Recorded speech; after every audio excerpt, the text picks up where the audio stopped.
On va parler un petit peu de l'épistaxis, qui est une urgence fréquente en ORS, une urgence qui est très fréquente et dont le diagnostic clinique est facile. Souvent, l'épistaxis est juste un symptôme qui peut cacher une pathologie. Donc, il faut rechercher l'étiologie de cette épistaxis. C'est pour cette raison que le diagnostic étiologique peut être difficile. Le traitement consiste à traiter l'épistaxis et à rechercher la cause et traiter la cause. En général, dans la majorité des cas, le pronostic des épistaxis est favorable. Dans certaines situations, l'épistaxis peut mettre en jeu le pronostic vital. Alors, comment expliquer la fréquence des épistaxis? La fréquence des épistaxis est due au fait que les fosses nasales sont richement vascularisées et ceci par deux systèmes, le système carotidien externe et le système carotidien interne. Pour rappel, la carotide externe intervient dans la vascularisation du cou et de la face. La carotide externe participe à la vascularisation des fosses nasales par deux artères principales, l'artère faciale et l'artère maxillaire interne, sachant que l'artère maxillaire interne, c'est une artère terminale de la carotide externe. Lorsque l'artère maxillaire interne, qui est une branche de la carotide externe, pénètre dans la fosse nasale, elle traverse le trou sphénopalatin et elle prend le nom de ce trou, elle devient l'artère sphénopalatine. Donc c'est la même artère qui s'appelle l'artère maxillaire interne. En traversant le trou sphénopalatin et en pénétrant dans la fosse nasale, elle devient artère sphénopalatine qui est responsable en partie de la vascularisation de la fosse nasale. On peut voir sur le schéma suivant, en rouge, c'est la vascularisation qui dépend de l'artère carotide externe. D'accord? On voit au niveau de la face l'artère faciale qui va vers le nez, et au niveau de l'oreille, on voit l'artère maxillaire interne qui pénètre en dedans, allant vers la fosse nasale pour devenir l'artère sphénopalatine. Le deuxième système, c'est le système carotidien interne. Pour rappel aussi, le système carotidien interne participe essentiellement dans la vascularisation de l'œil et du cerveau. Seulement, il y a deux branches qui participent à la vascularisation des fosses nasales. Ce sont les artères ethmoïdales antérieures et postérieures. Ces artères ethmoïdales antérieures et postérieures, comme on voit sur le schéma, proviennent d'une artère terminale destinée à l'œil. On voit très bien sur une coupe sagittale les deux artères ethmoïdales antérieures et postérieures, antérieure et en avant, et postérieure en arrière. Ces deux branches proviennent de l'artère ophtalmique. L'artère ophtalmique, c'est l'artère terminale qui vascularise l'œil.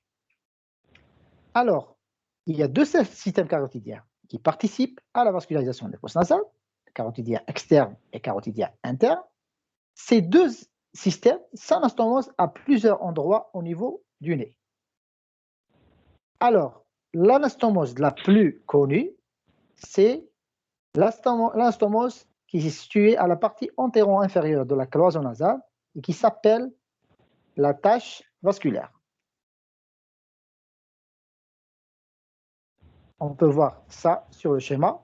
Au niveau de la partie antéro-inférieure de la cloison nasale se trouve l'anastomose qui est connue, qui est responsable d'un certain type d'épistaxis.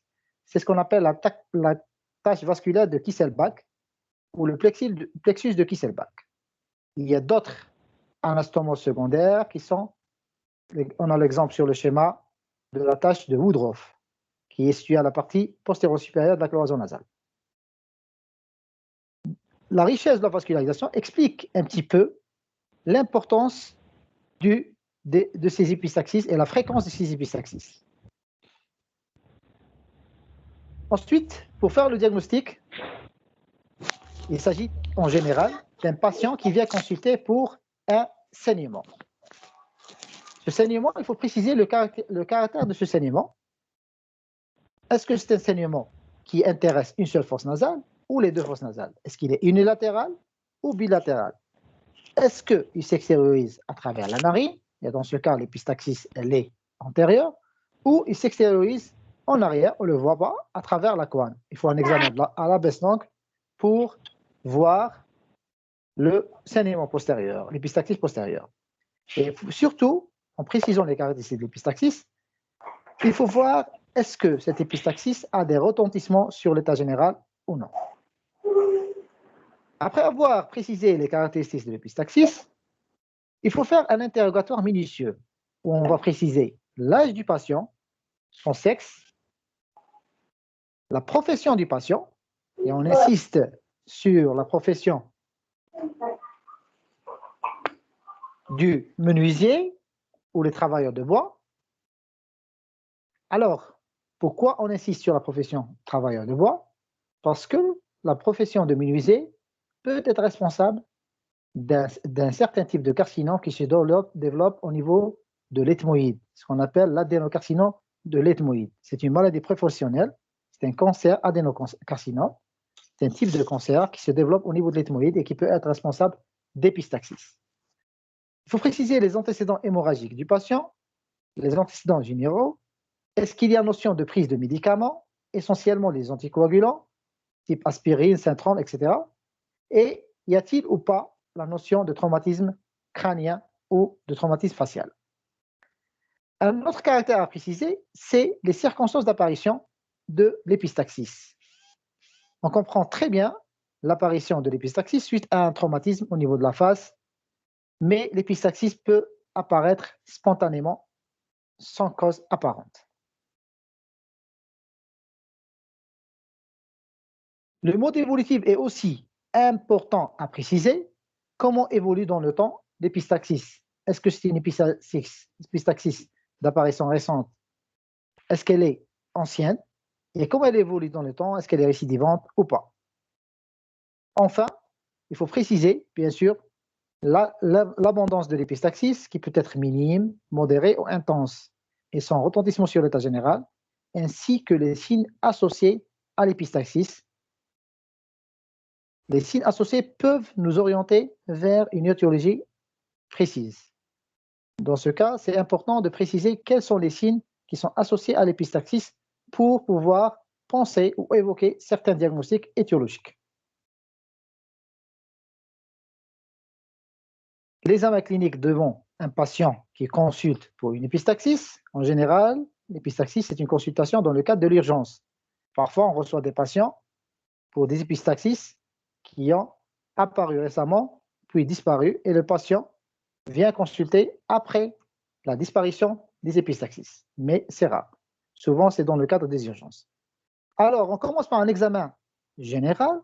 Ce qui est le plus important en matière d'épistaxis, puisque c'est une urgence qui peut mettre en jeu le principe vital, c'est d'apprécier le retentissement sur l'état général. Y a-t-il ou pas un état de choc en précisant certains signes comme l'apparition de l'hypotension, une pâleur, sueur, agitation. Souvent, les patients et son entourage surestiment l'épistaxis. Ils sont un petit peu impressionnés par la quantité de sang, alors qu'on ne peut pas se fier à leur dire. Il faut surtout voir la répercussion de cette épistaxis sur l'état général par nous-mêmes, par l'examen de la tension artérielle, par la recherche du pouls, par recherche de signes de choc, afin d'apprécier correctement le retentissement de l'épistaxis sur l'état général. Après avoir fait un examen général, on passe à l'examen ORL. L'examen ORL doit se faire d'une manière correcte, en commençant par l'évacuation des caillots qui se retrouvent dans la fosse nasale, en demandant au patient de se moucher ou de l'aider par un bouchage. Pardon? Est-ce que vous m'entendez, s'il vous plaît? J'ai beaucoup d'appels. Est-ce que vous m'entendez? Oui, monsieur, on vous entend. Très bien. Donc, je disais qu'il faut commencer par un mouchage ou aspiration des caillots sanguins. Il faut savoir que le caillot, lorsqu'il reste dans la fosse nasale, peut sécréter des thrombases qui vont entretenir le saignement. Il faut commencer par le mouchage, d'abord. Et d'autre part, pour bien examiner la fosse nasale, il faut le nettoyer. Ensuite, on peut utiliser du coton imbibé de xylocaïne afin de rétracter la muqueuse nasale. La muqueuse nasale, elle est formée par une muqueuse respiratoire. Par endroits, il y a des cornets. Parfois, les cornets peuvent être hypertrophiés et empêcher l'examen de la fosse nasale. C'est pour cette raison qu'on utilise de la xylocaïne qui a un rôle dans la rétraction de la muqueuse et des cornets. L'examen consiste d'abord en rhinoscopie antérieure qui permet de voir une partie des fosses nasales. Ensuite, la rhinoscopie postérieure permet surtout d'examiner le cavum. Y a-t-il un problème au niveau du cavum et est-ce qu'il y a un saignement qu'on ne voit pas et qui s'extériorise à travers les coins dans le cavum? Souvent, on a recours à un examen plus intéressant qui est l'endoscopie. C'est l'utilisation d'un tube, un endoscope, menu d'une caméra pour examiner la totalité de la fosse nasale et le cavum dans le même temps de consultation. Enfin, il ne faut pas oublier l'intérêt d'un examen pharyngé. L'examen pharyngé, c'est surtout, il est intéressant pour voir les épistaxis postérieurs qui vont descendre à travers la paroi postérieure de l'oropharynx. Et après un geste, si on fait un geste pour arrêter le saignement, on a besoin de vérifier que le saignement ne se cache pas derrière l'oropharynx, derrière la luette, au niveau de l'oropharynx. Donc, c'est ça l'examen clinique. C'est surtout un examen endoscopique, si on a les moyens de faire un examen endoscopique complet, et un examen pharyngé pour vérifier s'il n'y a pas de saignement derrière, au niveau de l'oropharynx, qui s'extériorise au niveau en postérieur, au niveau de la paroi postérieure de l'oropharynx. Après un examen clinique complet, on va avoir recours à certains examens biologiques. Les plus importants, c'est une formule pour voir s'il n'y a pas d'anémie, hémoglobine, etc. Le groupage qui sera utile dans le cadre de l'urgence pour rapidement remplir le patient s'il y a une hémorragie importante. L'hématocrite, qui est un témoin de la spoliation sanguine. Seulement l'hématocrite ne commence à subir les conséquences de l'épistaxis qu'après 24 heures. Donc, dans le cadre de l'urgence, une hématocrite qui est normale ne peut pas prédire qu'il n'y a pas, ne peut pas nous dire que le patient il est normal. Parce qu'il y a une compensation au niveau du sang de cette hématocrite durant les 24 premières heures. Donc, ce n'est pas un bon témoin pour dire qu'il y a une anémie ou non. C'est surtout la clinique. Ensuite, le bilan d'hémostase. Le bilan d'hémostase, c'est surtout dans le cadre d'une recherche d'une étiologie. Le bilan hépatique aussi, parce que le foie participe à la fabrication des facteurs de la coagulation. Ça, c'est surtout le bilan biologique. Le bilan radiologique, on peut faire un bilan standard, par exemple une radio du crâne s'il y a une notion de traumatisme, à la recherche d'une fracture, ou un scanner. Et les autres bilans, bien sûr, sont demandés en fonction de l'étiologie qu'on a évoquée. Au terme de cet examen clinique et paraclinique, on peut conclure qu'on peut se retrouver devant deux tableaux cliniques. Soit on est devant une épistaxis qui est bénigne, c'est pas l'opposé de maligne, c'est l'opposé de grave, d'accord?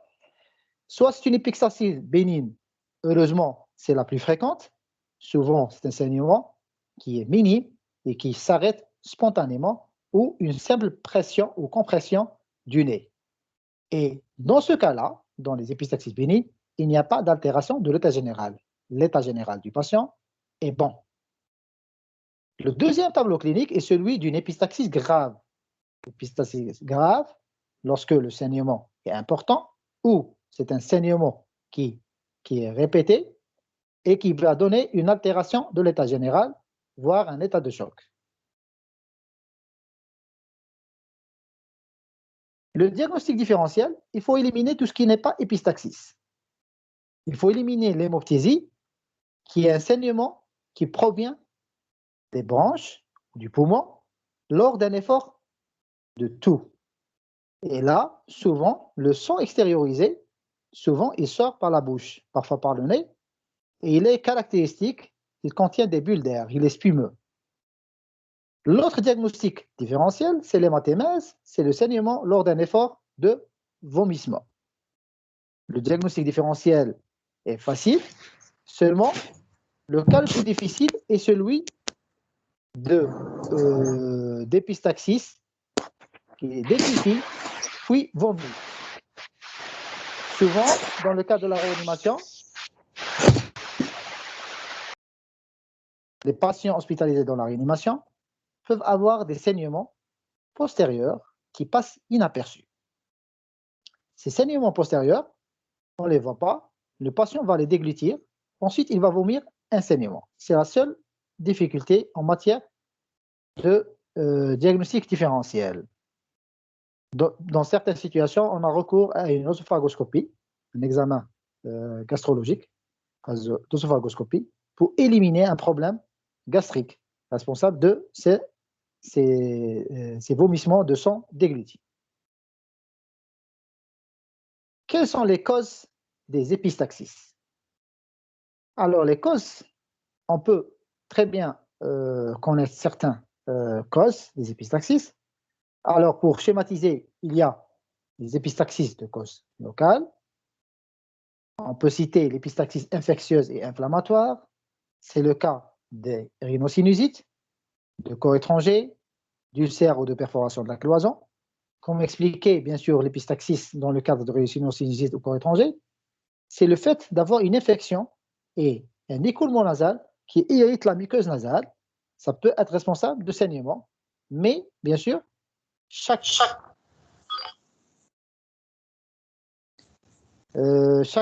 situation, chaque pathologie peut donner d'autres signes. On peut prendre le cas de corps étranger, où souvent ce sont des enfants qui viennent pour une obstruction nasale, unilatérale en général, pour des rhinorrhées purulentes fétides et un saignement minime ou des rhinorrhées mêlées à du sang. Dans le cadre de rhinosinusites, vous avez vu le cours de rhinosinusites, dans ce cas, on a des céphalées, des rhinorrhées. Parfois, ces rhinorrhées peuvent être mêlées des sangs ou carrément, on peut avoir des épistaxis minimes. Les autres causes d'épistaxis locales, sont les causes traumatiques, où on a, c'est bien sûr parmi les causes les plus fréquentes d'épistaxis, qu'on voit dans les cas d'urgence. C'est le cas de fracture de la pyramide nasale, fracture du nez, fracture de la face, surtout le tiers moyen et le tiers supérieur de la face, ou après une chirurgie au niveau du nez, on peut avoir une épistaxis post-opératoire. Il faut aussi noter, nota bene, les épistaxis cataclysmiques post-traumatiques suite à la rupture traumatique surtout de la carotide interne ou spontanée, s'il s'agit des patients qui ont des anévrismes de la carotide interne. Là, on peut avoir spontanément une rupture de cet anévrisme qui va donner une épistaxis cataclysmique importante, grave, associée à des signes ophtalmologiques à type d'exophtalmie, à type de baisse de l'acuité visuelle et jusqu'à arriver à la morose et la cécité, et un chémosis associé, qui est une inflammation de la conjonctive. Ensuite, les autres causes locales, ce sont les causes tumorales. La tumeur peut être bénigne et responsable d'épistaxis, comme elle peut être maligne. Parmi les tumeurs bénignes responsables d'épistaxis, on peut citer deux exemples. L'exemple du fibrome nasopharyngien, qui est un angiofibrome, c'est une tumeur vascularisée. C'est un angiofibrome, c'est une tumeur qui est très vasculaire, située dans le pourtour de la couronne, c'est-à-dire elle se trouve à la limite entre le cavum et la fosse nasale, à la partie postérieure de la fosse nasale, à côté de la couronne. C'est une tumeur qui se développe à ce niveau. Elle touche l'adolescent, c'est-à-dire le garçon dans l'âge d'adolescence. Elle touche exceptionnellement les femmes. Donc, c'est une tumeur de l'adolescent.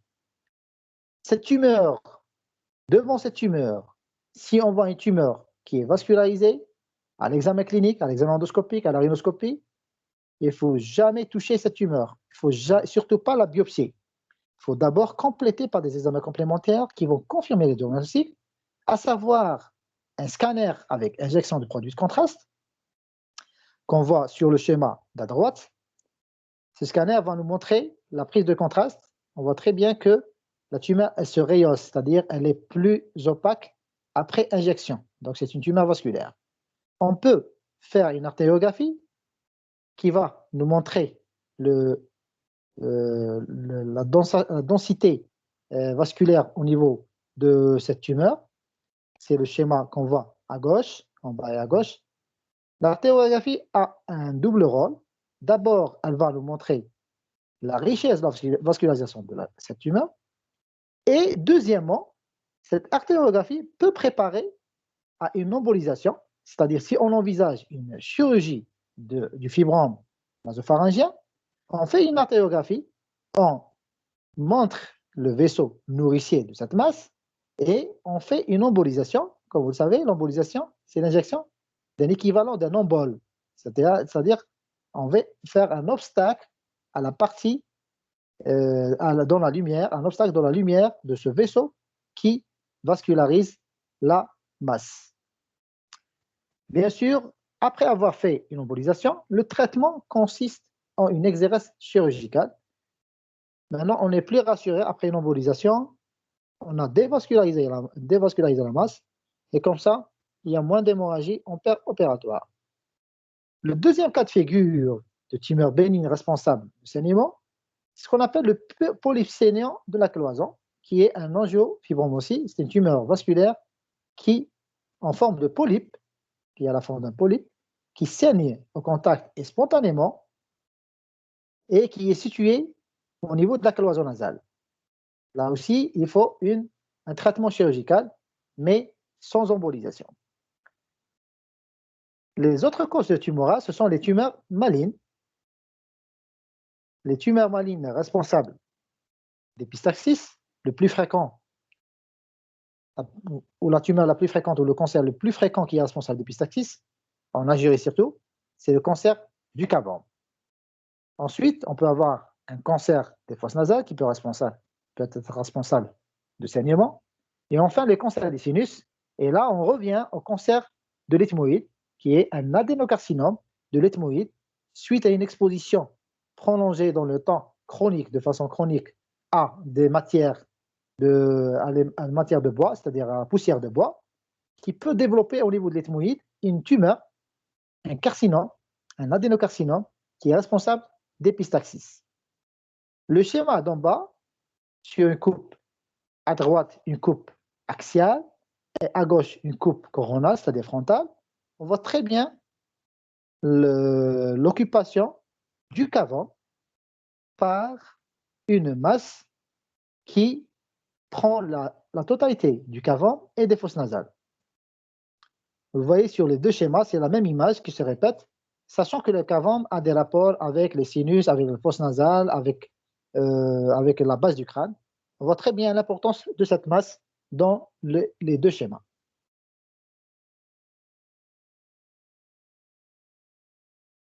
Les autres causes, ce sont les causes, deuxième volet, ce sont les causes générales.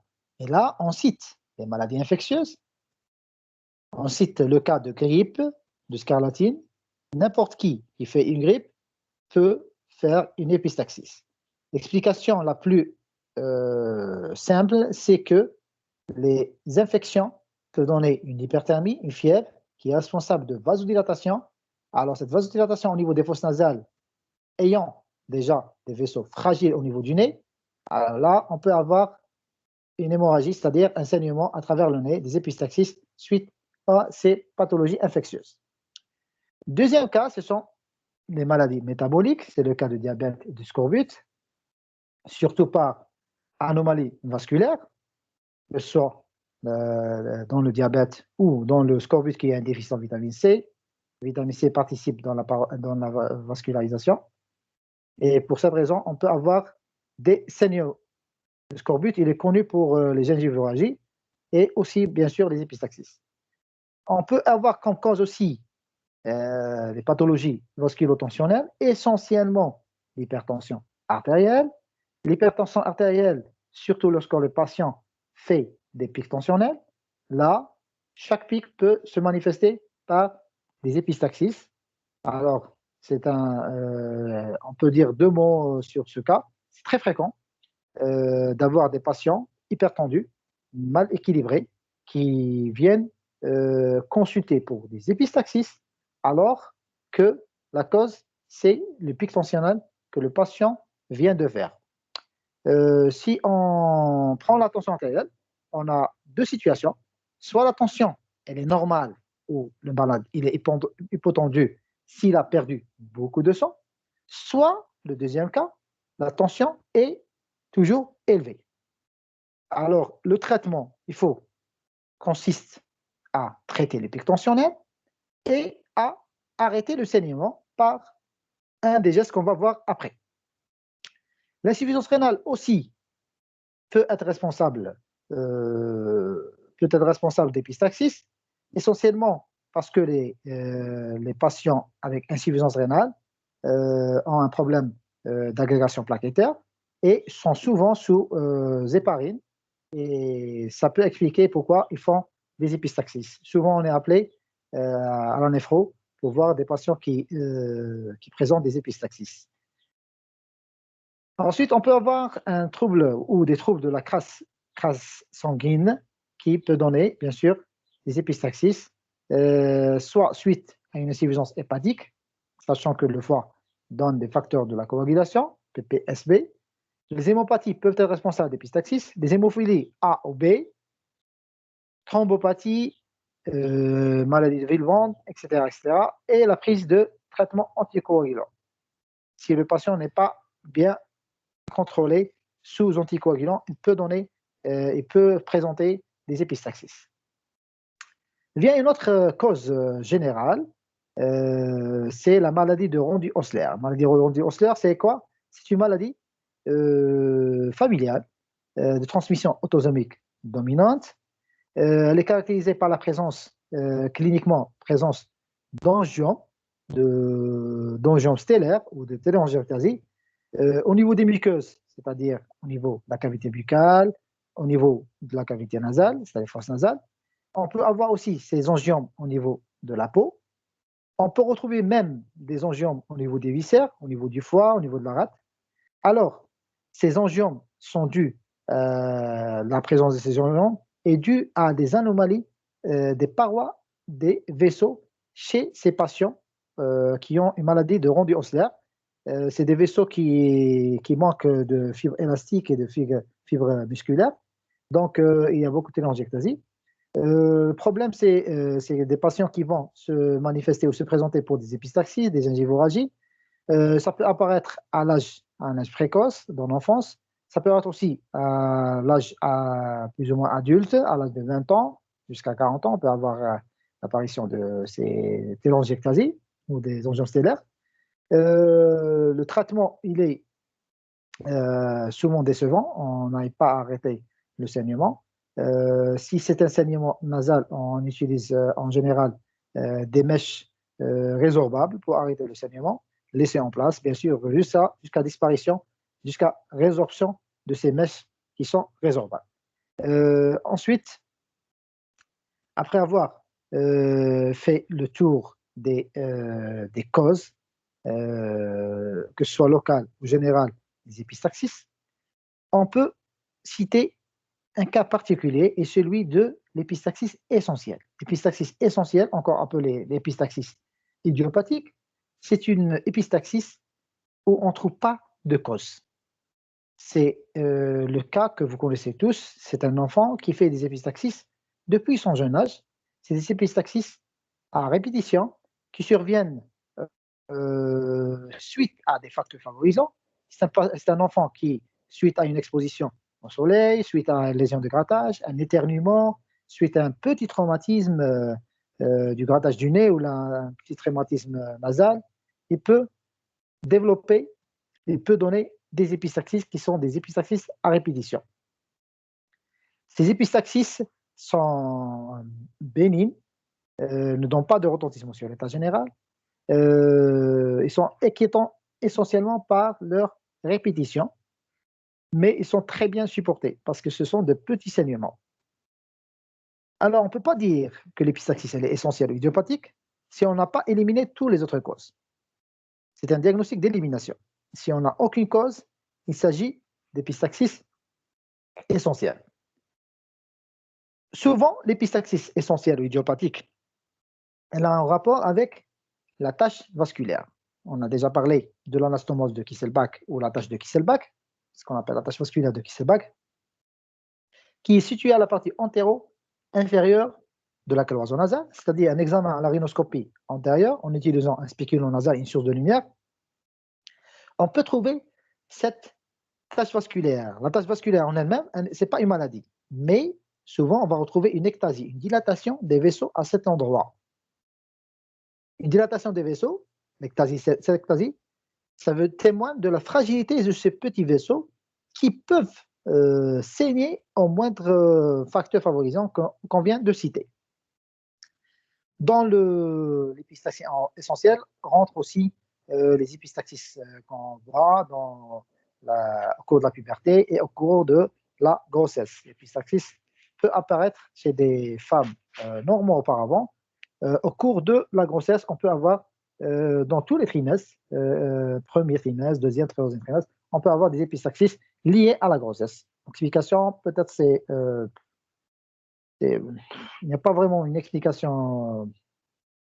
C'est dû peut-être en modification hormonale, mais c'est une constatation qu'on peut avoir des modifications hormonales, c'est-à-dire au cours de la grossesse, qui peuvent donner des épistaxis chez les femmes. Alors, quelle est la conduite à tenir devant des épistaxis? On a vu les épistaxis, on a fait un examen clinique, on a éliminé tout ce qui n'est pas épistaxis, on a recherché la cause, mais dans la réalité, on ne va pas procéder de la même manière. Il faut, la première des choses, après avoir apprécié le retentissement de l'épistaxis sur l'état général, il faut arrêter le saignement. D'accord? C'est le premier point, la première chose à faire après avoir apprécié le retentissement de l'épistaxis sur l'état général. Comment arrêter le saignement? On a plusieurs moyens. Les moyens dont on a dans nos dispositions, c'est d'abord les moyens médicaux, surtout les hémostatiques, locaux et généraux. Vous connaissez peut-être la décinone. La décinone elle est connue pour son effet hémostatique. On peut l'utiliser par voie générale, injection en IV, en IM, en IV, et ou par voie locale, c'est-à-dire en imbibant bien sûr le coton ou la mèche par de la décinone. L'autre moyen, c'est la transfusion s'il y a bien sûr une perte sanguine importante, moyen médical. On a les moyens physiques, ce sont la compression bidigitale. On va venir vous expliquer ça, la compression bidigitale, ce que c'est que la compression bidigitale. Le tamponnement antérieur, postérieur et antéro-postérieur. Les moyens chirurgicaux, ce sont essentiellement les ligatures. Et on a aussi l'embolisation, qui est un moyen à côté. Ce n'est pas un moyen chirurgical, mais c'est une technique interventionnelle qui peut faire partie des moyens pour arrêter le saignement, arrêter l'épistaxis. L'indication est en fonction, bien sûr, de la gravité de l'épistaxis, mais il faut procéder toujours par les gestes les plus simples avant d'arriver, si ça ne cède pas, aux gestes les plus radicaux, qui est la chirurgie. Quelles sont les mesures générales? Il faut mettre au repos le patient, le calmer et le rassurer, en commençant par apprécier la gravité de l'épistaxis. Il faut agir en fonction. S'il y a une perte importante, sanguine importante, il faut placer une voie d'abord et faire un remplissage. Ensuite, il faut procéder par palier. Il faut commencer par les gestes simples. Les gestes simples consistent en un mouchage, nettoyage de la fosse nasale. Un simple mouchage peut arrêter le saignement. Si ça ne marche pas, on peut commencer par une compression bidigitale. C'est quoi la compression bidigitale? On peut pincer le nez entre le pouce et l'index. Le nez du patient, on le pince entre le pouce et l'index en comprimant ou en refoulant l'aile du nez, la paroi latérale du nez, contre la cloison nasale. Ça peut marcher, cette compression digitale peut arrêter les saignements, à condition d'attendre 5 minutes, c'est le temps nécessaire pour la coagulation, c'est ce qu'on appelle le temps saignement, le TS. Il faut attendre 5 minutes. Si le saignement provient de la partie antérieure de la fosse nasale, une compression bidigitale peut arrêter ce saignement. Ensuite, un autre moyen simple, c'est le tamponnement vestibulaire. Le vestibule, c'est la partie antérieure de la fosse nasale, la partie où il y a des poils à l'intérieur de la fosse nasale, c'est la partie cutanée de la fosse nasale, ce qu'on appelle le vestibule nasal. Si le saignement est antérieur, on peut mécher la partie antérieure, ça s'appelle le tamponnement vestibulaire. Le tamponnement vestibulaire peut arrêter le saignement s'il s'agit d'un saignement qui provient de la tache vasculaire. Si ça ne marche pas, on peut utiliser d'autres moyens, en commençant par le tamponnement antérieur. Le tamponnement antérieur, ce qu'on appelle aussi le méchage antérieur, on va avoir besoin de mèches pour faire le tamponnement antérieur. Alors, on va vous montrer sur le schéma quelques moyens pour faire un tamponnement antérieur. De haut en bas, en haut, on a une mèche étalée, ça c'est du tulle gras. Tulle gras, c'est la matière qu'on utilise pour les brûler. C'est une matière, c'est un tissu qui est imbibé d'une matière grasse. Alors, il est atraumatique. On va enrouler ce tulle gras, l'enrouler et l'introduire dans le nez afin d'arrêter le saignement. Le deuxième, de haut en bas, bien sûr, toujours, le deuxième moyen, ça, c'est ce qu'on appelle le mérocèle. Le mérocèle, c'est un tampon qu'on introduit après, bien sûr, une anesthésie locale au niveau des fosses nasales. On l'introduit dans la fosse nasale. On peut injecter du sérum ou juste par l'effet du saignement du nez, il va s'imbiber du saignement ou du sérum qu'on va injecter à l'extérieur. On va vous montrer le schéma. Et va gonfler. Et comme ça, va comprimer les vaisseaux qui saignent. Enfin, si on ne trouve pas les deux premiers moyens, on peut utiliser une compresse sèche, mais à condition d'utiliser, bien sûr, une matière lubrifiante, par exemple de la xylocaïne en gel, afin de faciliter l'introduction de la mèche dans la fosse nasale. La pince utilisée pour le méchage, c'est une pince particulière, comme vous voyez sur le schéma. C'est ce qu'on appelle la pince de Polizier. C'est une pince en baïonnette, c'est-à-dire c'est une pince qui est coudée. La longueur de la pince correspond à la longueur de la fosse nasale et elle permet de dégager, bien sûr, le champ de vision. Ce n'est pas une pince droite. Si on utilise une pince droite, on va cacher le geste, notre geste. On ne va pas examiner, on ne va pas voir ce qu'on est en train de faire. C'est pour cette raison qu'on utilise cette pince qui s'appelle la pince de Polizier. Et au-dessus de la pince de Polizier, on voit ce qu'on appelle un spéculum nasal, qui est un peu particulier. Il est autostatique, c'est-à-dire on le met en place, il dilate tout seul, c'est-à-dire sans l'aide de notre main. On a les mains libres. Le médecin a les mains libres et il peut bien sûr dilater la narine et bien sûr introduire la mèche dans la fosse nasale. Enfin, à gauche et en bas, on a une cupule qui contient bien sûr de la xylocaïne avec du coton qu'on utilise avant de faire le méchage. Comment faire un méchage antérieur ou un tamponnement antérieur? Là, on a le schéma où on vous montre l'utilisation. À gauche, bien sûr, on voit très bien une pince de Polizier qui tient le mérocèle, le tampon, qu'on va introduire à l'intérieur de la fosse nasale, d'accord? Et on va laisser, s'il y a un saignement, le tampon va absorber le saignement, gonfler et arrêter le saignement. Alors, s'il n'y a pas, on peut injecter si le saignement est minime, on peut injecter du sérum, ça va gonfler et arrêter le saignement. Alors, deuxièmement, on a le méchage avec du tulle gras ou une compresse. C'est un méchage qui consiste à entasser la mèche à l'intérieur de la fosse nasale, comme vous voyez sur le schéma. On va entasser jusqu'à remplir la totalité de la fosse nasale. Le fait de remplir la totalité de la fosse nasale par saignement,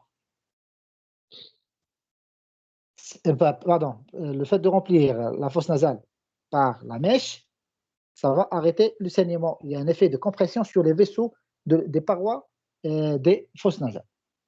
Il faut vous dire que le tamponnement antérieur peut arrêter 80% des épistaxis.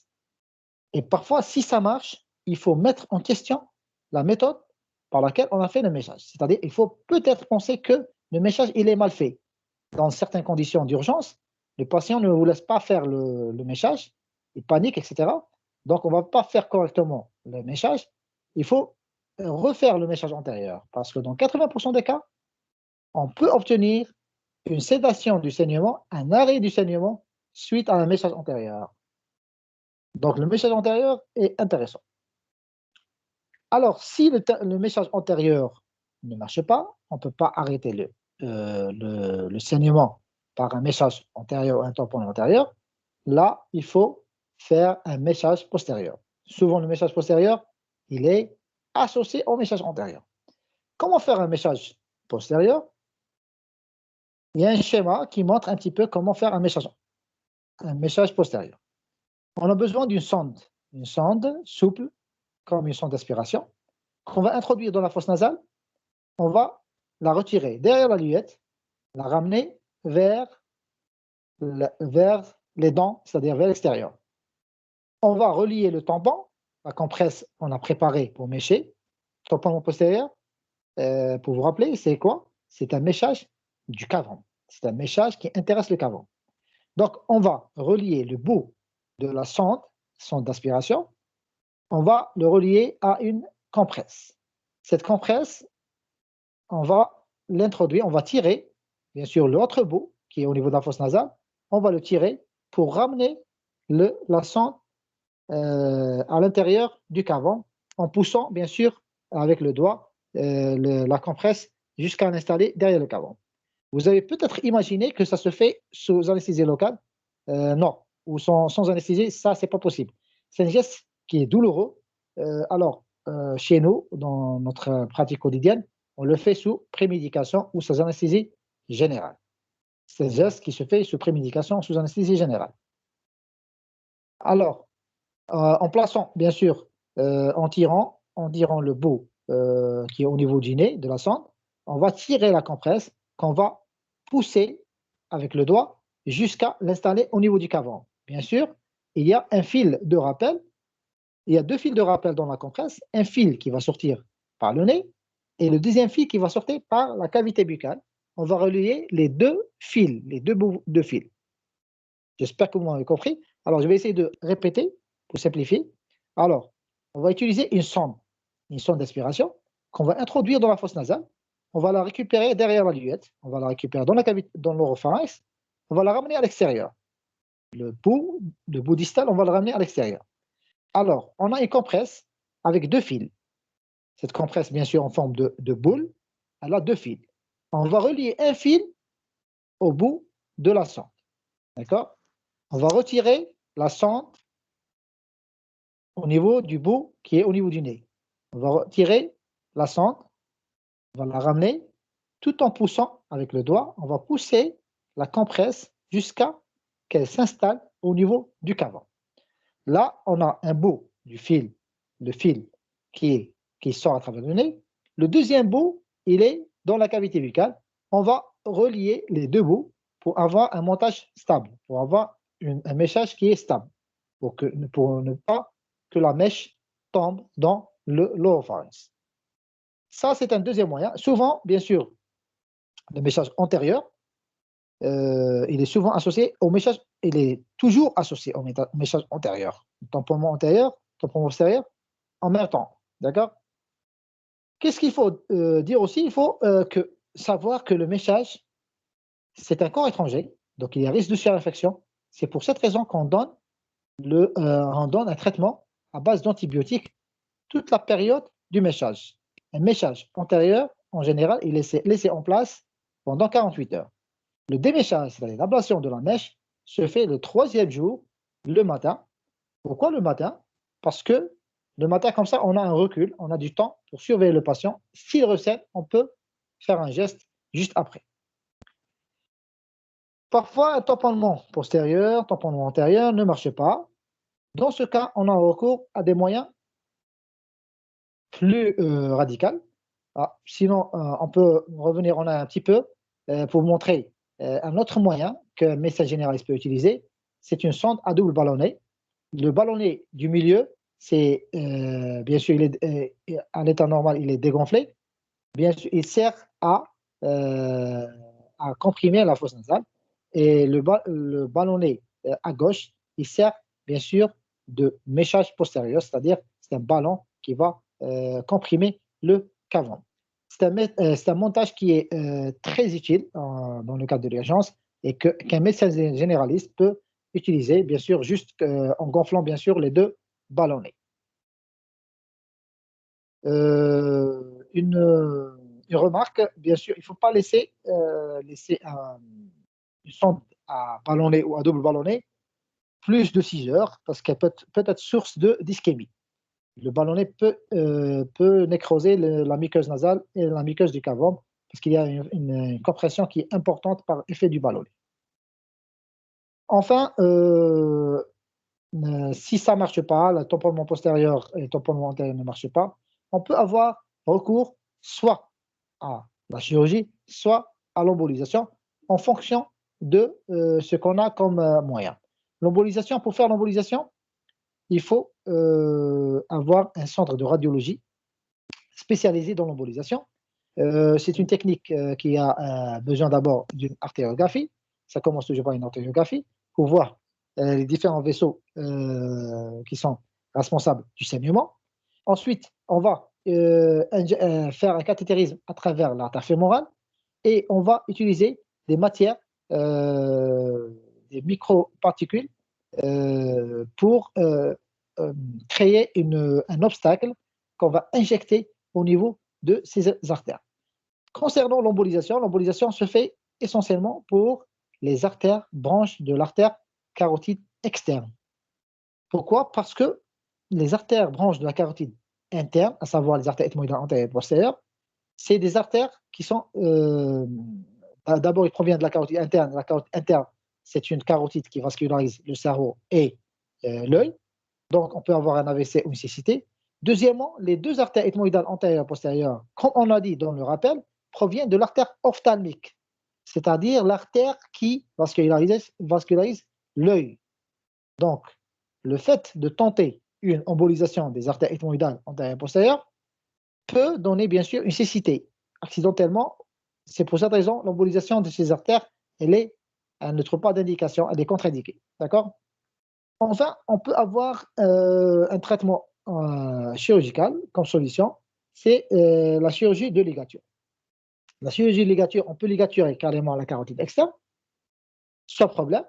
Ce qui est difficile, c'est de ligaturer la carotide interne ou la carotide primitive. La carotide interne et primitive, on peut avoir un AVC ou la mort du patient.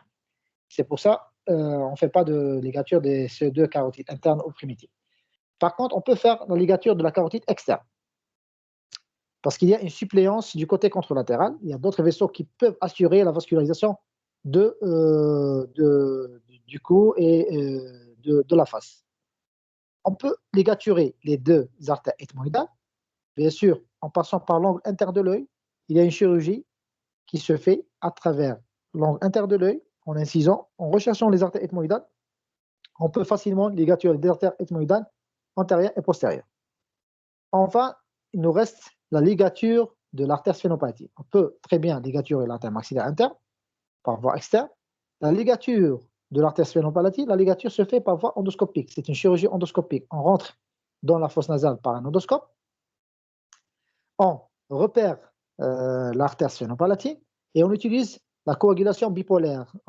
Vous connaissez, il y a deux moyens pour coaguler en matière de chirurgie, la coagulation monopolaire, la pince monopolaire qui est la plus utilisée, et il y a aussi la pince bipolaire qui est utilisée en matière de chirurgie endoscopique. Donc, on va, si vous voulez, on va coaguler, on va brûler les artères sphénopalatines ou l'artère sphénopalatine qui est responsable du saignement. Alors, je viens à terme de cette présentation. Maintenant, si vous avez des questions, je suis à votre disposition.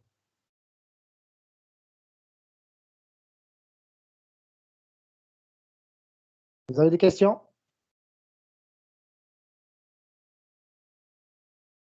Monsieur, s'il vous plaît, on place comment le ballonnet? D'accord. On peut utiliser en urgence. Le ballonnet, à l'origine, il est dégonflé. D'accord? On l'introduit à l'intérieur de la fosse nasale, passant jusqu'au cavant, mais en étant dégonflé. C'est-à-dire, le ballonnet, on peut le gonfler par une seringue. Je ne sais pas, est-ce que vous avez vu les sondes d'intubation? Les sondes d'intubation, ils sont menus d'un ballonnet. Alors, pour faire une intubation, on dégonfle le ballonnet d'abord, on introduit la sonde d'intubation, puis on gonfle le ballonnet. Il y a un moyen pour gonfler le ballonnet. C'est le même principe. Là aussi, on dégonfle le ballonnet, on introduit la sonde à double ballonnet dans la fosse nasale jusqu'au cavant, jusqu'à la limite, et on insuffle de l'air, on gonfle, si vous voulez, on gonfle le ballonnet, les deux ballonnets, et comme ça, on a un arrêt du saignement.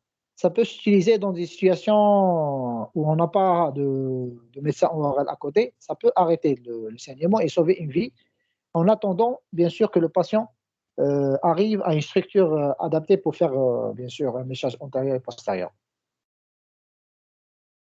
C'est bon? Oui, merci, docteur. OK. Vous avez d'autres questions par écrit aussi, hein, si vous voulez. Monsieur, Oui, s'il vous plaît, j'ai pas compris pour le fibrome nasopharyngien. oui. C'est une tumeur c'est une tumeur vascularisée. Donc, si on fait le méchage ou bien c'est pour arrêter l'épistaxis, on va pas toucher la tumeur, on va pas provoquer. Si on va arrêter le saignement, si le patient qui a un fibrome nasopharyngien présente une épistaxis, on ne va pas toucher par une pince ou quoi que ce soit. On peut juste faire un méchage pour arrêter le saignement, mais sans toucher par une pince. D'accord? Il ne faut pas toucher, il ne faut jamais toucher les fibromes nasopharyngiens parce qu'ils saignent. Donc, le méchage antérieur peut arrêter Peut arrêter le l'épistaxis. saignement, oui, oui, oui, ça peut arrêter le saignement. C'est ce qu'il faut faire, D'accord. un méchage doux. Un méchage doux. D'accord, merci. OK. D'autres questions?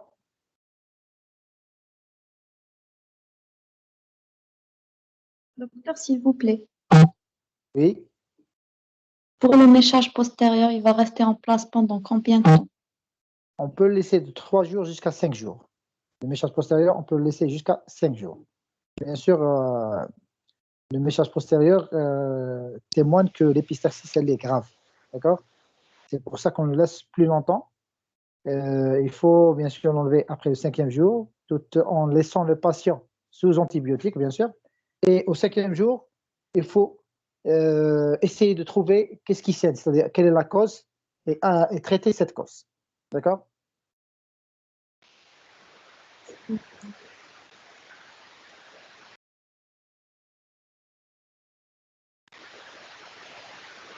Monsieur, s'il vous plaît, Oui, pour le méchage postérieur, oui.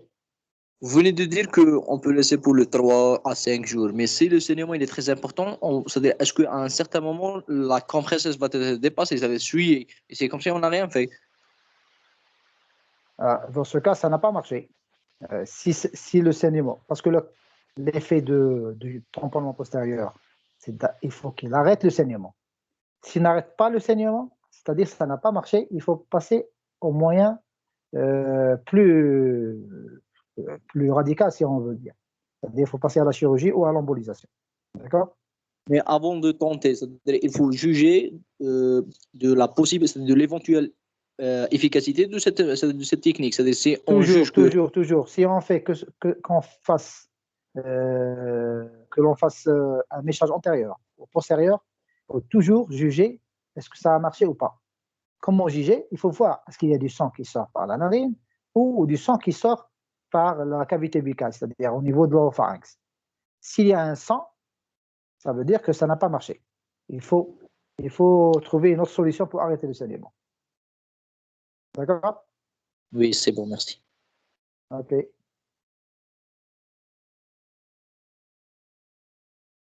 Vous avez d'autres questions?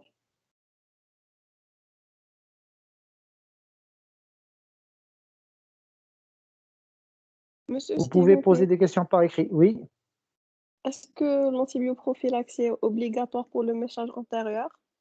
oui. Le temps que la mèche reste dans la fosse nasale, il faut donner un antibiotique. D'accord?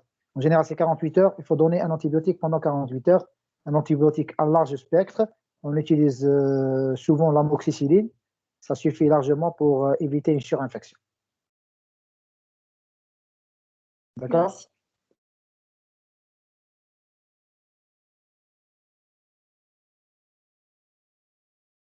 Alors, est-ce que vous avez d'autres questions?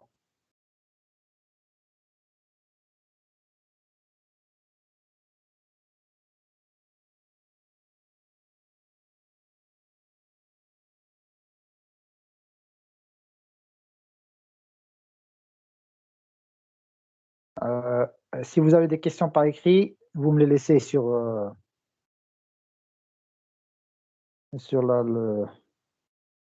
le mur et comme ça je pourrai répondre après. Sinon, je vous remercie.